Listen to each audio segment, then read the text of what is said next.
Hi all, welcome to Mansa log. ಎಲ್ಲರೂ ಹೇಗಿದ್ದೀರಾ? ಎಲ್ಲರೂ ಆರಾಮಿದ್ದೀರಾ ಅಂತ ಭಾವಿಸ್ತಾ ನಾನಿವತ್ತು ತೋರಿಸ್ತಾ ಇರೋದು ಇಡ್ಲಿ ಹಿಟ್ಟು. ನೀವು ನೋಡ್ತಾ ಇರ್ಬೋದು ಎಷ್ಟು ಚೆನ್ನಾಗಿ ಬಂದಿದೆ ಅಂತ. ಅದಕ್ಕೆ ಸ್ವಲ್ಪನೇ ತೆಗೆದು ಸ್ವಲ್ಪ ಉಪ್ಪು ಮತ್ತು ಸ್ವಲ್ಪ ನೀರನ್ನ ಹಾಕಿ ಕಲಸಿದ್ದೀನಿ. ಎಣ್ಣೆ ಸವರ್ಬಿಟ್ಟಿದ್ದು ಇಡ್ಲಿ ತಟ್ಟೆಗಳಿಗೆ ನಾನು ಇಡ್ಲಿ ಹಿಟ್ಟನ್ನ ಹಾಕ್ತಾಯಿದ್ದೀನಿ. ಹಾಗೆಯೇ ಅದನ್ನು ಕುಕ್ಕರ್ನ ರೆಡಿ ಮಾಡಿಕೊಂಡು ಇಡ್ಲಿ ಜೊತೆಗೆ ಸಾರನ್ನ ರೆಡಿ ಮಾಡ್ಕೋಬೇಕಲ್ವ, ಅದಕ್ಕೆ ಸ್ವಲ್ಪ ಕೆಂಬೇಳೆ ಮತ್ತು ನಾರ್ಮಲ್ ತೊಗರಿಬೇಳೆನ ಹಾಕಿದ್ದೀನಿ. ಹಾಗೆಯೇ ಸ್ವಲ್ಪ ಆಲೂಗಡ್ಡೆ, ನೀರುಳ್ಳಿ ಮತ್ತು ಟೊಮೆಟೊನ ಹಾಕಿ ಸ್ವಲ್ಪ ನೀರನ್ನ ಬೆರೆಸಿ ನಾನು ಇದನ್ನು ವಿಷಲ್ನ ಕೂಗಕ್ಕೆ ಇಡ್ತಾ ಇದ್ದೀನಿ. ನಾನು ಇವತ್ತು ನುಗ್ಗೆಕಾಯಿ ಸಾರು ಮಾಡ್ತಾ ಇರೋದು. ಅದರ ನುಗ್ಗೆಕಾಯಿನ ಸಪ್ರೇಟಾಗಿ ಬೇಯಿಸ್ಕೋಬೇಕು. ಕುಕ್ಕರಲ್ಲಿ ಹಾಕಿ ಬೇಯಿಸ್ಕೊಂಡ್ರೆ ಒಡೆದೋಗ್ಬಿಡುತ್ತೆ. ಸ್ವಲ್ಪ ನುಗ್ಗೆಕಾಯಿಗೆ ಸ್ವಲ್ಪ ಉಪ್ಪು ಹಾಕಿ ಬೇಯಿಸೋಕೆ ಇಡ್ತಾ ಇದ್ದೀನಿ ನೋಡಿ. ಅದು ಸ್ವಲ್ಪ ಕುದ್ರೆ ಸಾಕು. 2 ಕಪ್ ಮೈದಾ ತೊಗೊಂಡಿದ್ದೀನಿ. ನಾನಿವತ್ತು ಶಂಕರಪಾಳೆ ಮಾಡೋಣ ಅಂತ 2 ಕಪ್ ಮೈದಾಗೆ ಅರ್ಧ ಕಪ್ಪಷ್ಟು ಸಕ್ಕರೆ, 1/4 ಕಪ್ಪಷ್ಟು ನೀರು, 1/4 ಕಪ್ಗಿಂತ ಸ್ವಲ್ಪ ಜಾಸ್ತಿ ತುಪ್ಪನ ನಾನಿಲ್ಲಿ ತೊಗೊಂಡಿದ್ದೀನಿ.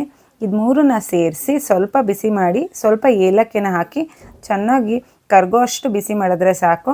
ಇಲ್ಲಿ ನಾನು ಒಗ್ಗರಣೆ ಕೊಡ್ತಾಯಿದ್ದೀನಿ ನೋಡಿ. ಸ್ವಲ್ಪ ಎಣ್ಣೆಗೆ ಬೆಳ್ಳುಳ್ಳಿ, ಸಾಸಿವೆ, ಜೀರಿಗೆ, ಕರಿಬೇವು ಎಲ್ಲದನ್ನು ಹಾಕಿ ಸ್ವಲ್ಪ ಖಾರದ ಪುಡಿ, ಸ್ವಲ್ಪ ಮಸಾಲೆ, ಸ್ವಲ್ಪ ಅರಿಶಿನ ಹಾಕಿ ಚೆನ್ನಾಗಿ ಒಂದು ರೌಂಡ್ ಬಿಸಿ ಮಾಡ್ಕೊಳ್ತಾ ಇದ್ದೀನಿ. ಒಂದು ಕುದಿ ಬಂದ ತಕ್ಷಣವೇ ಅದು ಕುದಿಸಿರೋ ಬೇಳೆನ ಚೆನ್ನಾಗಿ ಒಂದು ಕಡ್ಗೋಲಿಂದ ಕಡ್ಕೊಂಡು ಚೆನ್ನಾಗಿ ಮಿಕ್ಸ್ ಮಾಡಿಕೊಂಡು ಅದು ಟೇಸ್ಟ್ ತುಂಬಾ ಚೆನ್ನಾಗಿ ಬರುತ್ತೆ. ರಾಮೇಶ್ವರಂ ಕೆಫೆ ಥರನೇ ಅನಿಸೋದು ಈ ಸಾಂಬಾರು. ನೀವು ಬೇಕಿದ್ರೆ ಮನೇಲಿ ಟ್ರೈ ಮಾಡ್ಬೋದು. ನಾನು ಯೂಸ್ ಮಾಡಿರೋ ಮಸಾಲೆ MTR ಅವ್ರದ್ದು, ಅದನ್ನ ಹಾಕಿದರೆ ಸಾಕು. ಹಾಗೆಯೇ ಬೆಂದಿರೋ ನುಗ್ಗೆಕಾಯಿ, ಸ್ವಲ್ಪ ಬೆಲ್ಲ, ರುಚಿಗೆ ತಕ್ಕಷ್ಟು ಉಪ್ಪನ್ನ ಹಾಕಿ ಚೆನ್ನಾಗಿ ಒಂದೆರಡು ಕುದಿಸಿ ಸ್ವಲ್ಪ ಕೊತ್ತಂಬರಿ ಹಾಕಿದ್ರೆ ಸಾಕು. ಬೇಕಿದ್ರೆ ಇದಕ್ಕೆ ಕಾಯಿ ತುರಿ ಕೂಡ ಹಾಕ್ಕೊಳ್ಬೋದು, ತುಂಬಾ ರುಚಿಯಾಗಿ ಬರುತ್ತೆ. ಹಾಗೆಯೇ ಇಲ್ಲಿ ಕುದಿಸಿ ಮತ್ತು ಆರಿಸಿ ಇಟ್ಟಿದ್ನಲ್ವ ಸಕ್ಕರೆ, ನೀರು, ತುಪ್ಪ ಏನು, ಅದನ್ನ 2 ಕಪ್ ಮೈದಾ ಹಿಟ್ಟಿಗೆ ಚೆನ್ನಾಗಿ ಸೇರಿಸ್ಕೊಳ್ತಾ ಇದ್ದೀನಿ ನೋಡಿ. ಸೇರಿಸ್ಕೊಂಡು ಚೆನ್ನಾಗಿ ನಾದ್ಕೊಂಡ್ರೆ ಈ ಥರ ಸಾಫ್ಟಾಗಿ ಬರುತ್ತೆ ಹಿಟ್ಟು. ಇಷ್ಟು ತಳ್ಳಗೆ ಮಾಡಿ ಉದ್ದಿದ್ರೂ ಸಾಕು. ನೀವು ನೋಡ್ಬೋದು ಶಂಕರಪಾಳೆ ಯಾವ ಥರ ಬಂದಿದೆ ಅಂತ. ನೆಕ್ಸ್ಟು ಈ ಥರ ಕಟ್ ಮಾಡಿಕೊಂಡು ಶೇಪ್ ಚೆನ್ನಾಗಿ ಬರುತ್ತೆ ಅಂತ ನಾನು ಈ ಥರ ಕಟ್ ಮಾಡೋದು. ಹಾಗೆಯೇ ಕಾದಿರೋ ಎಣ್ಣೆಗೆ ಒಂದೊಂದಾಗೆ ಬಿಡಬೇಕು, ಅಷ್ಟು ಒಟ್ಟಿಗೆ ಬಿಡೋಕ್ಕಾಗಲ್ಲ.